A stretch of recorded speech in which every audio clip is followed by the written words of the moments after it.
మా వాడు 6th వచ్చాడండి. స్కూల్ మార్చాలి. ఎన్ని ఫెసిలిటీస్ ఉంటే ఏం లాభం? సబ్జెక్ట్లో అసలు స్టాండర్డ్స్ లేనప్పుడు. మా అమ్మాయి స్కూల్లో అకాడమిక్స్ ఓకే అండి, కానీ అది తప్ప ఇంకేమీ లేదు. గ్రౌండ్ చాలా బాగుంది, కానీ వేరే యాక్టివిటీస్ చాలా వీక్. కంగారు పడకండి. రెసిడెన్స్ స్కూల్స్ తో మంచి చదువుతో పాటు all round development. Right age లో రైట్ ఫౌండేషన్ తో రెసిడెన్స్ స్కూల్స్ ఇప్పుడు హైదరాబాద్ అంతటా. సంక్రాంతి అంటే అందరి ఇళ్లలోనూ ఎంతో సంతోషంగా జరుపుకునేటువంటి అతి ముఖ్యమైనటువంటి పండగ. ఈ పండగ అనేది అందరి కుటుంబాల్లో సంతోషాన్ని నింపాలి తప్ప ఎవరి కుటుంబంలోనూ విషాదం నింపకూడదు. గడిచిన 10 రోజుల నుంచి ఈ చైనా మాంజాతో అనేక మంది ప్రాణాల మీదకు వస్తున్నటువంటి పరిస్థితి ఉంది. ఒకవైపు చైనా మాంజా నిషేధితం అని చెప్పినప్పటికీ మార్కెట్లో విచ్చలవిడిగా దొరుకుతుంది. అయితే గడిచిన కొద్ది రోజుల్లోనే చాలామందికి ఈ చైనా మాంజాతో గాయాలయ్యాయి. నిన్న ఎగ్జాక్ట్గా 5:30 గంటల ప్రాంతంలో మీర్పేట్లో యాదమ్మ నడుచుకుంటూ వెళ్తున్నటువంటి సమయంలోనే ప్రస్తుతం బిగ్ టీవీతో ఎక్స్క్లూజివ్గా యాదమ్మ ఉంది. ఒకసారి మనం కాలు చూస్తే మొత్తం కూడా కట్ అయిపోయింది. రాత్రే డాక్టర్ సర్జరీ చేశారు. అసలు ఏం జరిగింది ఏంటి అనేది యాదమ్మతో మాట్లాడదాము. ఎందుకంటే చైనా మాంజాతో గాయపడినటువంటి వాళ్ళు ఎక్కువ శాతము తల భాగానికే జరిగినటువంటి ఘటనలు, అంటే వెహికల్స్ మీద వెళ్తున్నప్పుడు జరిగినటువంటి ఘటనలు చూస్తాము. కానీ నడుచుకుంటూ వెళ్తున్నటువంటి టైంలో యాదమ్మ కాలు పూర్తిగా కట్ అయిపోయింది. తనతో మాట్లాడదాము. ఎట్లా ఉందమ్మా? అట్లనే ఉందమ్మా, లేవస్తా. ఏమైంది అసలుకి నిన్న?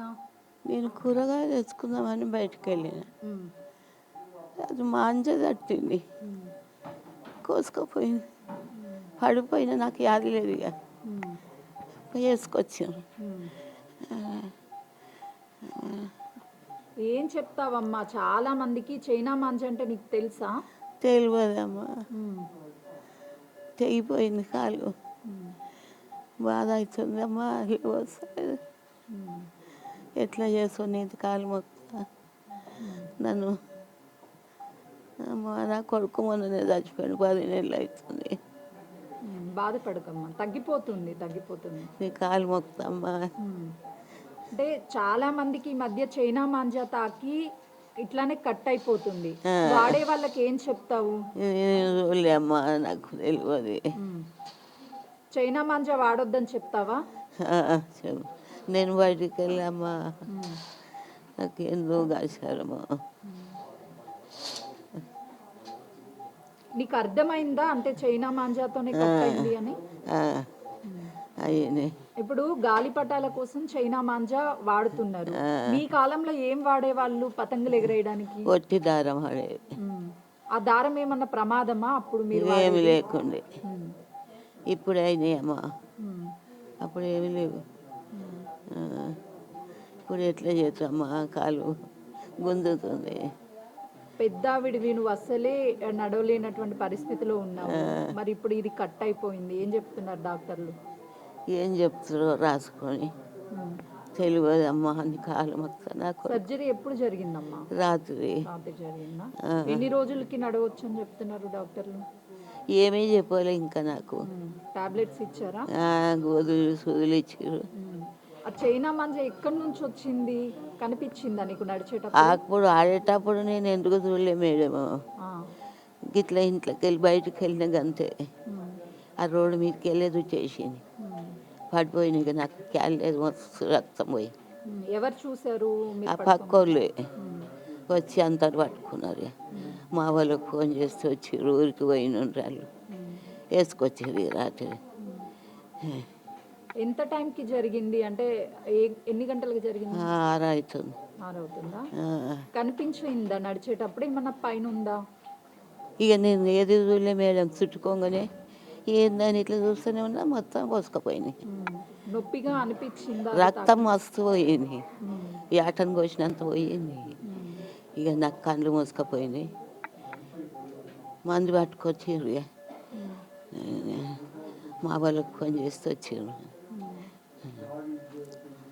ఎట్లా చేస్తుంది కాలు మొత్తం, నాకు పైసలతో కూడా పరిస్థితి.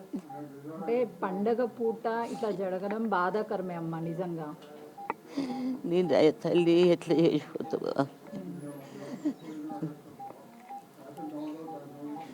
చూస్తున్నాం కదా ప్రస్తుతము యాదమ్మ. నిజంగా ఎవరికి కూడా ఈ కష్టం రాకూడదు.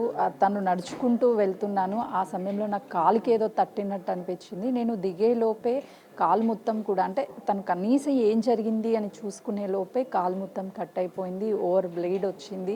అక్కడ చుట్టూ ఉన్నటువంటి వాళ్ళు వెంటనే హాస్పిటల్కి తీసుకొచ్చారు. రాత్రే సర్జరీ జరిగిందని చెప్తున్నారు. అంటే పండగ అంటే కేవలము కొంతమంది సరదాల కోసం పతంగుల్ని చైనా మాంజాతో ఎగరేస్తూ వాళ్ళు సంతోషం కోసం మాత్రమే వాళ్ళు చూస్తున్నారు తప్ప ఎదుటి వారి జీవితాలు అదేవిధంగా కుటుంబాలు ఎన్నో ఆధారపడి ఉంటాయి ఒక వ్యక్తి మీద అని ప్రతి ఒక్కరూ ఆలోచించుకోవాలి.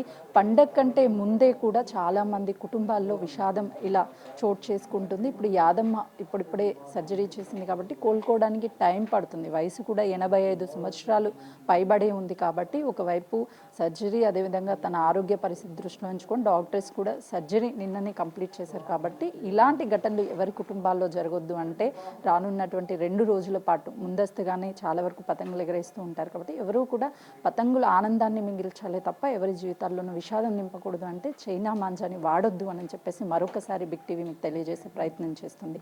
కెమెరామెన్ సంతోష్తో సుజాత, ఎల్బీ నగర్.